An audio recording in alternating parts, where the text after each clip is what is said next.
Bismillahirrahmanirrahim.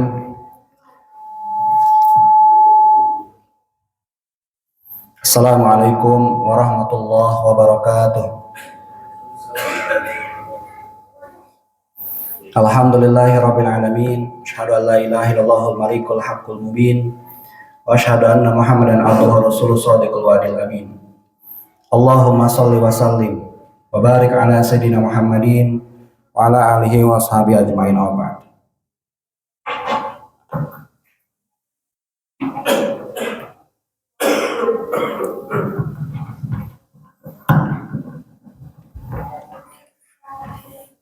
Qala Allah Ta'ala fil Qur'anil Karim, a'udzubillahi minasyaitonir rajim. Ya ayyuhalladzina amanu kutiba 'alaikumus syiyam kama kutiba 'alal ladzina min qablikum la'allakum tattaqun.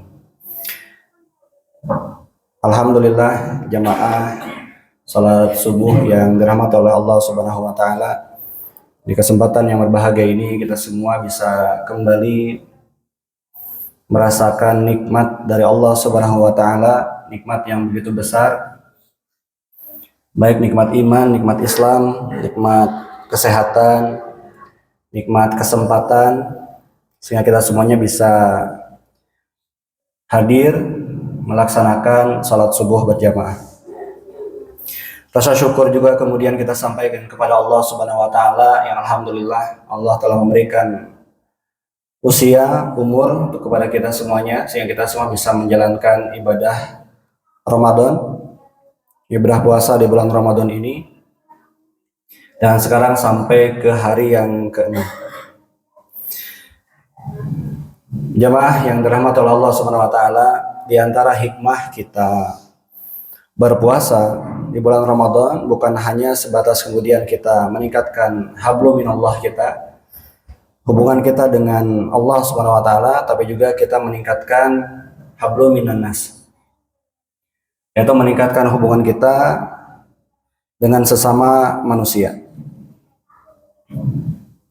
Ibadah puasa mengajarkan kita semuanya akan kesederhanaan, akan rasa peduli terhadap sesama.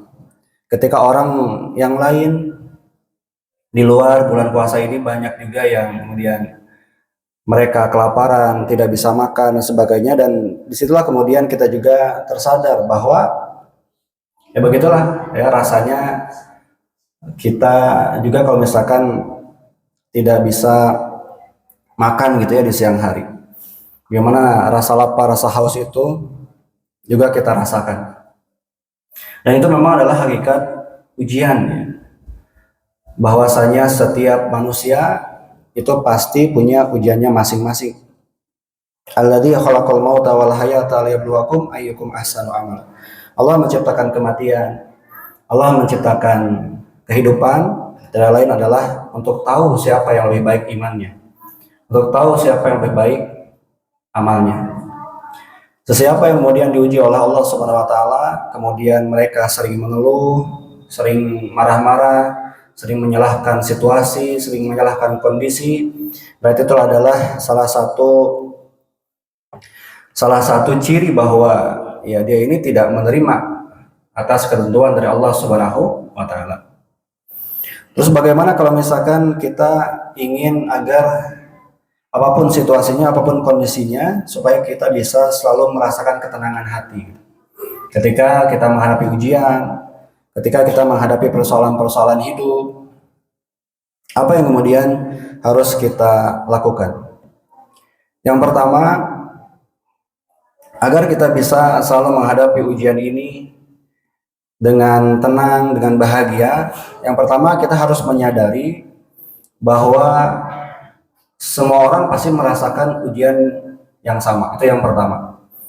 Jadi kita jangan merasa sendirian bahwa kitalah termasuk orang yang diuji oleh Allah Subhanahu wa taala dengan ujian yang berat, luar biasa gitu. Padahal semua orang juga sama mendapatkan ujiannya masing-masing dan pasti sesuai dengan kemampuannya masing-masing. La yukallifullahu nafsan illa wus'aha. Jadi yang pertama kita sadari bahwa semua orang pasti punya ujiannya masing-masing. Di dalam surat Al-Baqarah 155, "Walanabluwannakum bisyai'in minal khauf," dan sungguh akan kami berikan cobaan kepadamu dengan sedikit ketakutan. wal ju'i wa naqsim minal amwal, kelaparan, kekurangan harta, kemudian wal anfus was samarat, ya, jiwa dan buah-buahan, wa basyiris sabirin, dan berikanlah berita gembira kepada orang-orang yang sabar. Di sini kemudian Bapak sekalian jelas sekali bahwa memang tidak ada manusia begitu ya yang tidak diuji oleh Allah Subhanahu wa taala dengan berbagai jenis ujiannya. Ada sedikit ada dengan ketakutan, kelaparan, kekurangan harta, jiwa dan buah-buahan. Jadi kita bisa ambil kesimpulan bahwa kita tidak sendirian. Semua pasti juga mendapatkan ujiannya masing-masing.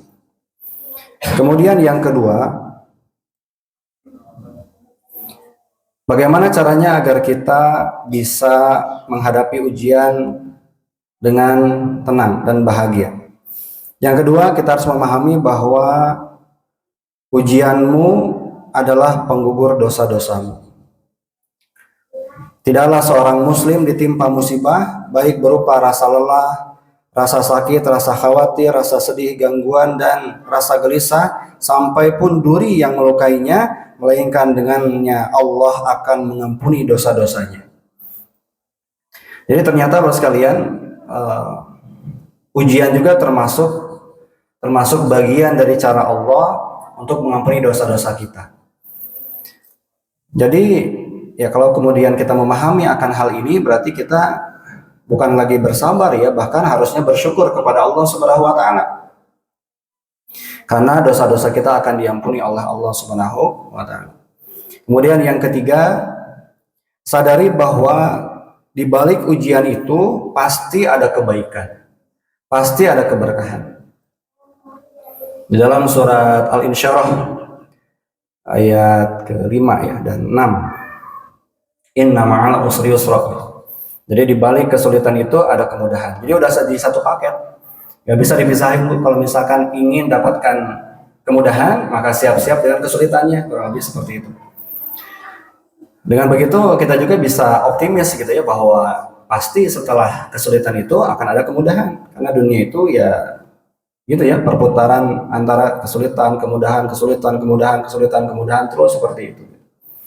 Bahkan Rasulullah Shallallahu Alaihi Wasallam pernah bersabda, "Man yuridillahu bi khairan yusib minhu." Barang siapa yang dikehendaki oleh Allah kebaikan, maka Allah akan kasih musibah terlebih dahulu. Nah, jadi gitu ya, jadi satu paket gitu. Kemudian selanjutnya yang keempat, bagaimana cara kita menghadapi ujian? Sadari bahwa solusi dari ujian-ujian itu biasanya datang di akhir-akhir, Bapak Ibu. Ketika kita sudah mentok, barulah datang. Maka ya kita harus bersabar sampai kapanpun. Sampai kemudian Allah Subhanahu wa taala menjemput kita, memanggil kita. Kenapa kemudian kita harus bersabar? Ya inilah yang kemudian dialami oleh para nabi. Ketika contoh misalkan Nabi Ibrahim alaihissalam, Nabi Ibrahim mendapatkan pertolongan pada saat Nabi Ibrahim udah nggak bisa ngapa-ngapain, Bapak dan Ibu. Ketika itu Nabi Ibrahim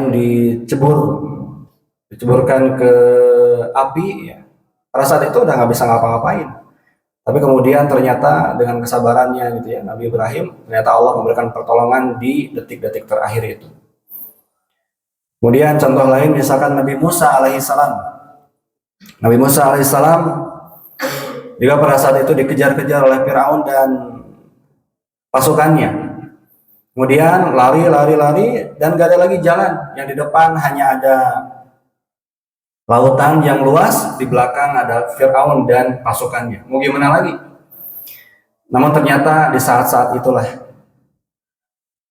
Nabi Musa mendapatkan pertolongan dari Allah Subhanahu wa taala. Kemudian tongkatnya dipukulkan ya ke lautan dan ternyata lautan itu terbelah dan jadilah jalan bagi Nabi Musa dan bahkan menenggelamkan Firaun dan pasukan-pasukannya. Itulah Bapak sekalian beberapa hal yang barangkali mudah-mudahan kita bisa sadari juga, yang insya Allah akan membuat kita jauh lebih tenang, jauh lebih sabar, jauh lebih bahagia, bahkan kita bersyukur kepada Allah manakala ketika kita diberikan ujian oleh Allah Subhanahu wa taala. Kenapa? Karena di balik ujian itu ternyata banyak sekali banyak sekali hikmah yang dapat kita ambil. Terakhir, semakin besar ujiannya, ternyata juga itu bisa menjadi pelecut kita untuk bisa mendapatkan kesuksesan yang jauh lebih cepat. Busur panah semakin ditarik pasti akan melesatkan anak panah yang semakin cepat. Nah, begitulah ternyata. Dan sekarang kita bisa lihat berapa banyak orang-orang hari ini yang kemudian mendapatkan kesuksesannya setelah keluar dari ujian-ujiannya, setelah kemudian keluar dari persoalan-persoalannya. Demikian Bapak sekalian, mudah-mudahan bermanfaat. Akhirul kalam, wassalamualaikum warahmatullahi wabarakatuh.